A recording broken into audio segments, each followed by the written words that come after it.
নমস্কার বন্ধুরা, আজ চলে এসেছি আরও একটি নতুন ভিডিও নিয়ে।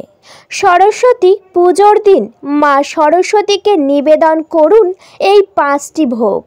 এতে আপনাদের সংসারে হবে উন্নতি এবং সকল বাধা বিপত্তি দূর হবে। আসুন বন্ধুরা, জেনে নেওয়া যাক সেই 5টি ভোগ কী। তার আগে বলি বন্ধুরা, আপনাদের কাছে একটাই অনুরোধ, আপনারা ভিডিওটা পুরো দেখতে থাকুন, একদমই স্কিপ না করে। বন্ধুরা, 3 জানুয়ারি সোমবার পড়েছে সরস্বতী পুজো। এই সরস্বতী পুজোর দিন আপনারা অনেক সকালে ঘুম থেকে উঠবেন এবং চেষ্টা করবেন বাড়ির সবাইকে যেন সকালে ঘুম থেকে তোলার। সবাই যেন খুব তাড়াতাড়ি ঘুম থেকে উঠে যায়।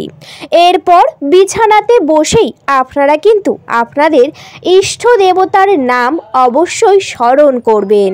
তারপর বন্ধুরা, আপনারা বাড়ি ঘরে যে সমস্ত সকালের বাসি কাজকর্ম থাকে সকল কাজ অবশ্যই করে নেবেন।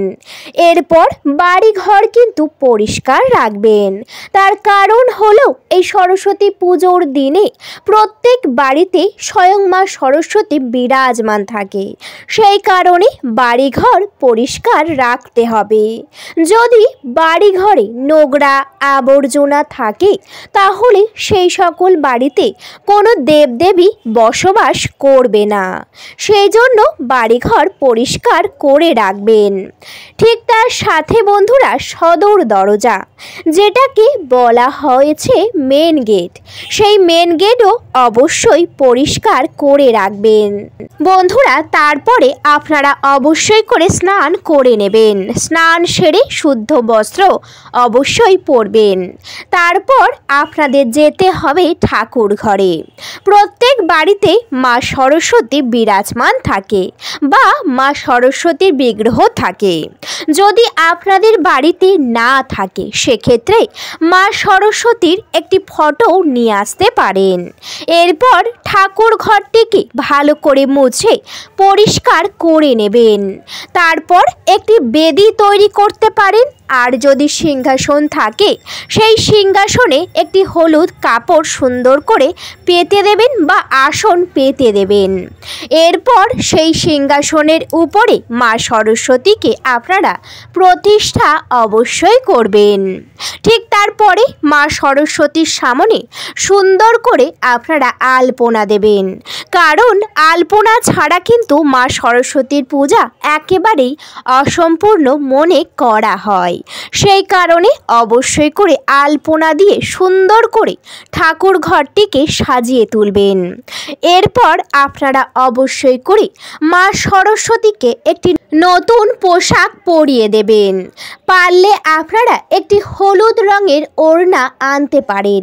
এই হলুদ রঙের ঠাকুরদের ওড়না যে কোনো দর্শকর্মার দোকানে পেয়ে যাবে, সেই কারণে সেখান থেকে আপনারা আনতে পারেন। মা সরস্বতীর প্রিয় রং হলো সাদা এবং হলুদ, সেই কারণে আপনারা হলুদ রং অবশ্যই আনতে পারেন। এরপর সেই ওড়নাটিকে মা সরস্বতীর গায়ে সুন্দর করে পরিয়ে দেবেন। তারপর বন্ধুরা, মা সরস্বতীকে অবশ্যই ফুলের মালা নিবেদন করবেন। মা সরস্বতীর পূজা কিন্তু পলাশ ফুল ছাড়া একেবারেই অসম্পূর্ণ, সেই কারণে যদি সম্ভব হয় অবশ্যই পলাশ ফুল নিয়ে আসবেন এবং তার সাথে হলুদ গাঁদা ফুল আনবেন এবং সেই মালা সুন্দর করে মা সরস্বতীকে পরিয়ে সাজিয়ে দেবেন। যখনই সাজানো হয়ে যাবে তারপর আপনারা কিন্তু অবশ্যই করে মা সরস্বতীকে প্রদীপ জ্বেলে ভক্তি সহকারে আরতি করবেন।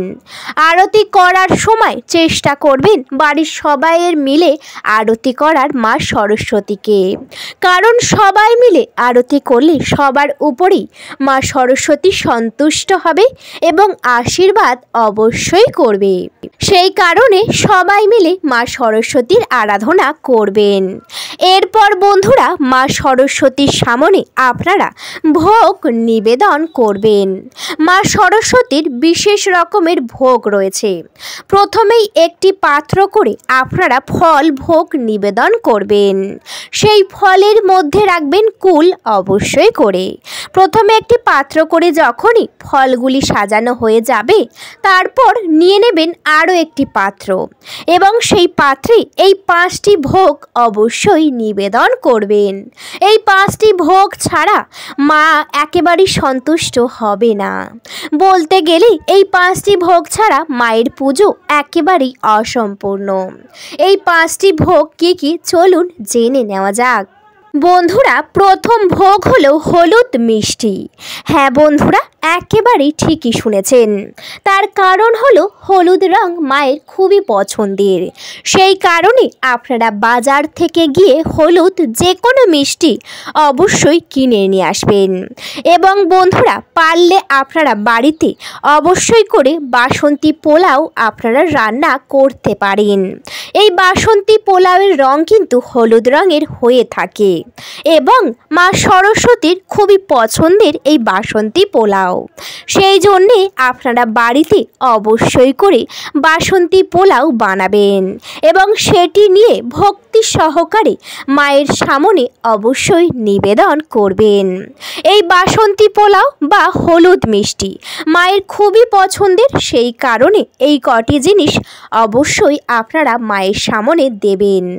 এবার জেনে নেওয়া যাক দ্বিতীয় ভোগ। বন্ধুরা, দ্বিতীয় ভোগের নাম হলো রাজভোগ। হ্যাঁ বন্ধুরা, একেবারেই ঠিকই শুনেছেন। বন্ধুরা, এই রাজভোগের রঙও কিন্তু হলুদ রঙের হয়। এই রাজভোগ মা সরস্বতীর অতি পছন্দের। আপনারা যে কোনো মিষ্টির দোকান থেকে গিয়ে এই রাজভোগ কিনে নিয়ে আসবেন এবং তারপর সকালে যখনই আপনারা পূজা দেবেন তখন এই রাজভোগ অবশ্যই করে মায়ের সামনে নিবেদন করে দেবেন। এরপরে রয়েছে বন্ধুরা কুল। হ্যাঁ বন্ধুরা, একেবারেই ঠিকই শুনেছেন। সবাই জানেন কুল ছাড়া মায়ের পুজো অসম্পূর্ণ এবং শীতকালের প্রথম ফল হলো কুল। এই কুল দিয়েই মা সরস্বতীর পূজা করা হয়। সেই কারণে আপনারা ফল ভোগের মধ্যে অবশ্যই এই কুল রাখার চেষ্টা করবেন। বন্ধুরা, এর পরের ভোগ অর্থাৎ 4 নম্বর ভোগ হলো, ভোগটির নাম বেসনের লাড্ডু। সবাই জানেন বেসনের লাড্ডু কিন্তু মা সরস্বতীর খুবই পছন্দের। সেই কারণে আপনারা বাজার থেকে গিয়ে এই বেসনের লাড্ডু এই সরস্বতী পুজোর দিন কিনে নিয়ে আসতে পারেন।